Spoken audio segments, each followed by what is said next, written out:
Os jovens negros são as maiores vítimas de homicídio do país. Uma situação que vem se agravando desde o período da ditadura militar. É o que você vai ver na quarta reportagem da série A Verdade sobre a Escravidão Negra no Brasil. Você sempre me despreza. Sei que sou negro, mas ninguém vai rir de mim.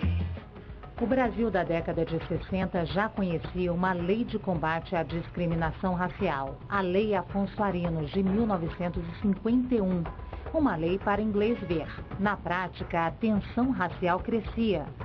Certa ocasião, eu estava conversando com meu anjo da guarda. Ele virou-se sério para mim e disse: Simona, ou você vai ser alguém na vida, ou vai morrer crioulo mesmo. O movimento negro buscava inspiração nas lutas de libertação na África contra a dominação colonial e também na campanha pelos direitos civis nos Estados Unidos. I have a dream that one day this nation will rise up and live out the true meaning of its creed. We hold these truths to be self-evident that all men are created equal. O golpe militar de 1964 desarticulou o movimento negro. A discussão pública sobre a questão racial foi banida e os militantes foram acusados pelos militares de criar um problema que não existia. Num tempo em que a ditadura militar proibia se falar de movimentos sociais, de resistência social, se falava da resistência escravista. Nos livros didáticos, se falava da resistência escravista nas academias. E era a ditadura permitia que se falava. E era essa luta palmarina, do quilombo de Palmares, que inspirou muitas vezes os movimentos de luta armada contra a própria ditadura militar. Para o movimento negro, a resistência permanecia no cinema, na música,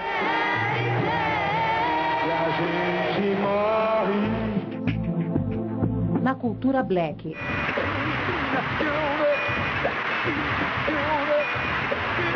E em julho de 1978, num ato contra o preconceito e o assassinato de jovens negros, milhares de militantes desafiaram a ditadura militar. Nascia o Movimento Negro Unificado. Durante o regime, cresciam no Brasil as organizações paramilitares, os chamados Esquadrões da Morte. O início de um problema que faz dos jovens negros até os dias de hoje as maiores vítimas de homicídios do país. 77% dos jovens assassinados no Brasil são negros. Não é coincidência que dessa maioria de 1.000 negros, 1.000 jovens sendo assassinados, a grande maioria é negro.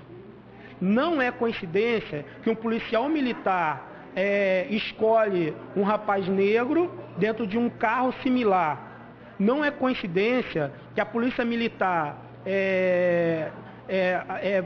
vai nas favelas, onde tem uma grande concentração de população negra, ou nas cidades da Baixada Fluminense, em detrimento de outras regiões que, demograficamente, a maioria é de branco. Isso não é uma coincidência. Não existe assunto mais importante do que o verdadeiro genocídio que tem sido praticado pelo Estado brasileiro contra a população de jovens negros brasileiros, e que não tem nenhuma repercussão de poder, das esferas de poder. O jovem advogado e militante do movimento negro, Bruno Cândido, acredita que falta ainda o entendimento da justiça para a complexa questão do preconceito racial nos casos de homicídios, das vítimas de violência e dos presos por engano por causa da cor da pele. Eu, nessa minha trajetória, consegui ter acesso a diversos casos onde a questão racial está evidente, seja ela visível ou invisível. Por exemplo, o caso da Cláudia Ferreira da Silva, o caso do DG, Douglas Silva, que foi morto, o caso do Hércules. Eu sou um advogado, sou politicamente articulado, tenho uma politização racial, mas a partir do momento que eu tiro meu terno, que eu coloco um chinelo, eu coloco uma bermuda e resolvo andar sem camisa,